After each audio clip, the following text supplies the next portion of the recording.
Bonjour, bienvenue dans cette petite vidéo. Voilà. Mais actuellement, nous ne conseillons pas les gens vraiment de faire les paiements avec argent mobile, particulièrement avec Orange Money, parce que le système OTP, c'est un système qui gère ce qu'on appelle le système OTP. Le système OTP est fréquemment en difficulté, en difficulté technique. Vous pouvez faire le paiement, le OTP peut valider, mais ça ne va pas partir sur la plateforme. Mais l'argent sera aussi crédité, l'argent sera bien sûr débité au niveau de votre Orange Money. Si vous contactez la société Orange va dire aussi qu'ils ont transféré l'argent au système OTP. Donc, il y a un bug vraiment au niveau du système OTP. Donc, vraiment, un conseil très important pour le moment, éviter beaucoup les paiements via Orange Money. Voilà.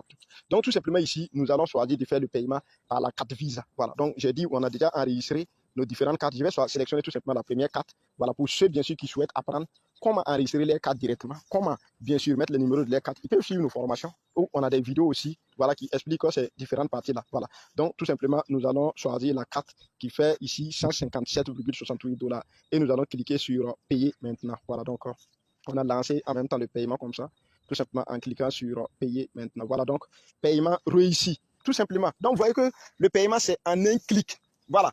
Tous ces bavardages-là, voilà, le paiement, c'est en un clic. Voilà, le paiement est très facile, très facile. Voilà, voilà pourquoi. Qu'est-ce qui est difficile? C'est de prendre le soin, vérifier minutieusement les détails de votre commande. Voilà, avant bien sûr de passer un paiement sécurisé comme ça. Voilà. Donc après le paiement, nous allons revenir en arrière tout simplement. Vous allez voir, on va tout simplement aller écrire même le fournisseur. On va l'écrire. On va aller laisser un message au fournisseur. Je vais aller le dire que paiement effectué. Voilà, paiement effectué. Voilà, donc j'ai laissé un message au fournisseur, j'ai dit paiement effectué. Je vais le dire, veuillez m'envoyer une photo, voilà, de mes différents colis, voilà, avant l'expédition, voilà. Donc, vous rappelez le fournisseur ça. Donc, vous dites au fournisseur, il n'a qu'à vous envoyer une photo de vos différents colis avant l'expédition. Si vous envoyez la photo, en réalité, c'est pour vérifier la conformité aussi de la marque d'expédition. Vous allez lire sur les photos, est-ce que ce que le fournisseur a écrit, est-ce que les informations répondent réellement, voilà, à ce que vous avez bien sûr demandé à ce que le fournisseur marque sur vos colis. Voilà. Donc, vous voyez, c'est écrit non lu d'abord parce que, voilà, il fait tard chez eux. Donc, il peut venir voir mon message après et il va me répondre. Je peux rentrer toujours dans le truc, bien sûr, dans la partie du paiement. Vous voyez qu'on avait passé le contrat. Le point rouge était au niveau du paiement. Actuellement, le point rouge est au niveau des expéditions. Voilà, c'est-à-dire on a fait le paiement, c'est le fournisseur qui doit expédier mes colis maintenant. Et on dit selon l'accord, le fournisseur a 25 jours et 15 heures gauche à expédier la commande. S'il vous plaît, contactez le fournisseur pour compléter la livraison, tout. Voilà. Donc, c'est-à-dire le fournisseur a au maximum 25 jours et 15 heures pour expédier la commande. En cas d'un dysfonctionnement, bien sûr, chez lui, en fait. Voilà. Mais en temps normal, 2 jours, demain même seulement le fournisseur peut expédier la commande. Mais si ça excède 25 jours, il n'expédie pas la commande, je peux venir ici tout simplement cliquer sur appliquer pour remboursement.